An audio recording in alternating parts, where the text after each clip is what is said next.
Welcome back to the news at 10. Let's move on to business news. Here's Emana Hamawe.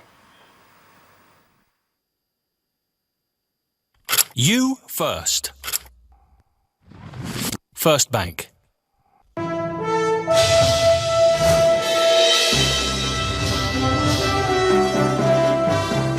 Hello, let's talk business now. The Nigerian National Petroleum Corporation, the NNPC, today opened scrutiny on 91 companies consisting of indigenous vessel owners vying for contracts to provide coastal bunkering vessel services for the operations of the Pipeline and Product Marketing Company, a subsidiary of the NNPC.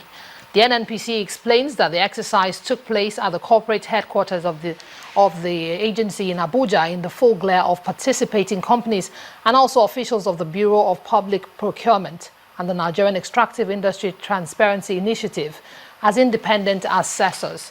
The exercise was declared open by the Group Managing Director of the NNPC, Dr. Ibe Kachuku. Under the scope of work, the coastal vessel is designed to provide services such as evacuating petroleum products from the NNPC to various discharge ports in Nigeria or outside Nigeria, as may be designed by the NNPC, delivering of petroleum products to water-fed products, among others. And in the face of dwindling oil prices and falling government revenue, the federal government has been unable to meet its infrastructure demands, while the Nigeria Sovereign Investment Authority plans to embark on key infrastructure projects with the 1.2 billion naira in its sovereign wealth fund. A financial analyst, Mr. Muda Yusuf, thinks otherwise. Given the level at which we have the crude oil price now, the prospects of increasing the flow of fund into the sovereign wealth fund, the prospects are very limited and also bright at this time. But having said that, the totality of the fund in the sovereign wealth fund, for me, in terms of its materiality in fixing the infrastructure of this country, it's not so material. We had a seed fund of $1 billion US. Maybe over time it has grown marginally, maybe to about 1.5 billion US dollars. But the infrastructure deficit that we have now is so huge.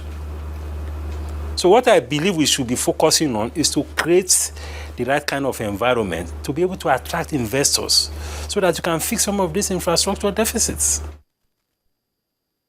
In the meantime, the president of the Institute of Directors, Mr. Samuel Akeju, has criticized the nation's foreign direct investment, describing it as very low. Speaking at a meeting in Abuja, Mr. Akeju, however, calls on the present administration to create a conducive business environment that will attract investment into the country.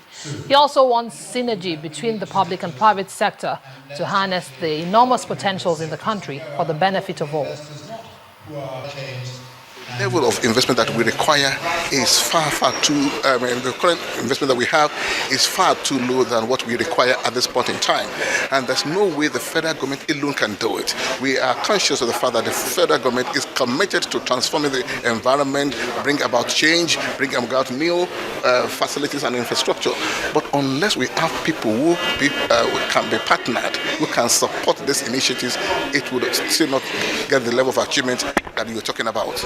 Now that we want to talk about the diversification of the economy, there is a need to sincerely put credible leaders forward in both the public and private sectors.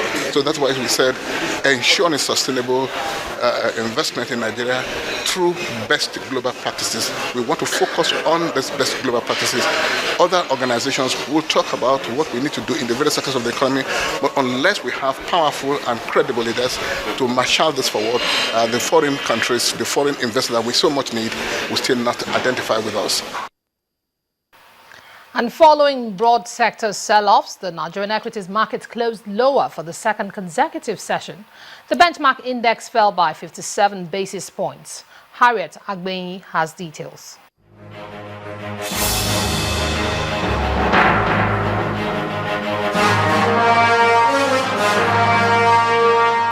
Sell-offs continued today at the Nigerian equities market, pushing the market down further by 0.57%.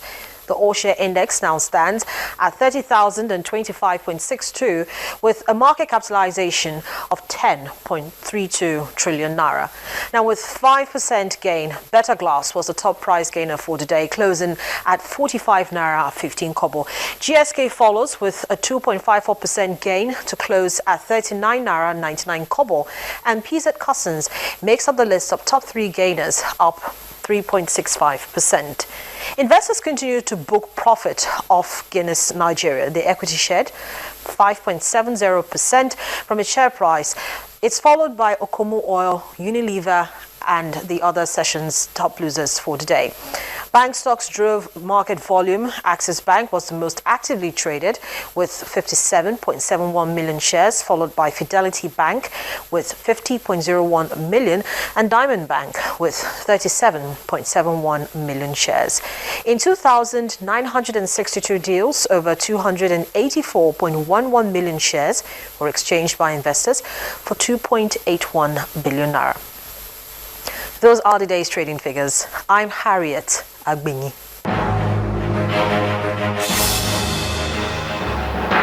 In the meantime, owing to buoyed investors' confidence, most stocks closed uptick on the global scene.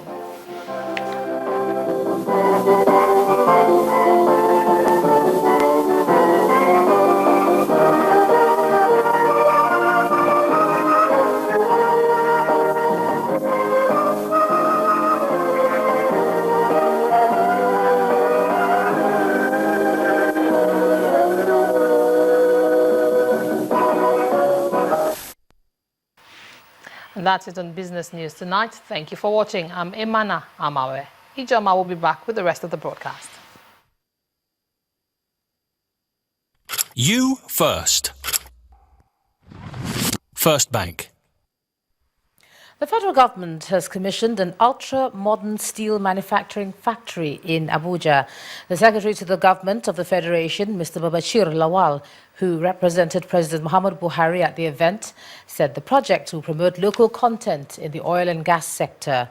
Now, the Secretary to the federal government said the government will protect and patronize the company to help reduce the burden of unemployment in the country. This steel mill has a capacity to roll out 280,000 tons of well-coated steel pipes per annum, an improvement over the initial installed capacity of 80 tons. Before commissioning the project, Secretary to the Government of the Federation, who represented President Muhammadu Buhari at the commissioning, applauded the investment by Safco Construction Company, SCC. The Secretary to the Government of the Federation believes the project will promote local content and provide jobs for many Nigerians. Venturing into steel pipe manufacturing speaks volumes about the company's readiness to key into Nigeria's ambition of developing its local content capacity to promote Nigeria's rapid industrial growth. This development is a great milestone in our collective effort to promote and increase local content in the oil and gas sector and to fast-track efforts at transferring technology and technical capacity to Nigerian engineers and artisans. The Group Managing Director, Exploration and Production at the NNPC, assured of government's patronage. The investment made by SCC should also become a challenge to other potential investors. On this note, NNPC would like to place that SCC would continue to enjoy preferential treatment and higher level of patronage as the future demand for pipes in the oil industry continue to grow. Meanwhile, the managing director of the construction firm promised to push quality steel products into the market. This factory is a solely private investment. We did not ask for any government guarantee. We did not ask for any government support in financial aspects. We only asked to recognize the quality and to recognize the local content. And then we know how to produce pipe for API 5L standard in a good quality, and that is what we are selling. It means that we are recognized when the oil companies and the oil companies do not compromise. If quality is not good, the pipe is scrapped. If quality is not good, the pipe will not be bought by them. This steel mill is currently the only independent steel manufacturing factory in Nigeria, operated almost entirely by Nigerians. It's a new dawn in the treatment and management of heart and vascular-related diseases in Nigeria as the multi-million naira state-of-the-art Heart and Vascular Center opens in Babcock University Teaching Hospital, Ogun State, southwest Nigeria. The center, located within the university environment, is a collaboration between the university and the Tri-State Cardiovascular Associates, a global leader in the prevention and treatment of cardiovascular diseases in Africa. The occasion is the commissioning of the Tri-State Heart and Vascular Center, and dignitaries including the Emir of Kano, His Royal Highness Muhammadu Sanusi, former Governor of Osun State and Chairman of Tri-State Heart Foundation, Chief Bisi Akonde, and Chairman of Channels Television, who is also Vice Chairman of the Tri-State Heart Foundation, have come to be a part of the success story aimed at reducing medical tourism in the country. The Vice-Chancellor of Babcock University, Professor Kayode Makinde, sets the tone for the day. What we have here today, small as it may be, is the collaboration between two giant institutions. The center, equipped with state-of-the-art medical equipment manned by seasoned professionals, also boasts of a tastefully furnished intensive care unit. The occasion witnesses the inauguration of the Tri-State Heart Foundation, saddled with the responsibility of raising funds for the treatment of individuals who cannot afford to pay for cardiovascular services here. With the former Governor of Osun State and Mr. A.B. Mahmood as Chairman of the Foundation and the Tri-State Vascular Center, respectively. It is with delight that I stand before you today to accept the challenge of joining hands with others to kill the silent killer. No hospital or healthcare institution could be run as a charity. The cost of that care must be borne by someone. When TCA finally started its operations in Nigeria, it was obvious that the necessary component would be how to mobilize fellow compatriots to support a humanitarian or charitable initiative to finance such care for needy Nigerians. The Chief Medical Director of the University College Hospital, Ibadan, and the Emir of Kano also give suggestions on how to revamp the nation's medical sector. What exactly was the primary health care designed to do? It's supposed to be the lowest tier of healthcare service delivery, and the primary concept was to focus on the child health, which is immunization and nutrition. It's only in this government now that they want to approach the issue of nutrition as a component of primary health care. All you have to do is just think, suppose we got all this right. Suppose we built these hospitals and stopped going abroad. Suppose we started producing our own textiles. Suppose we stopped importing 3 million pairs of shoes from China every year and started producing our own shoes and bags.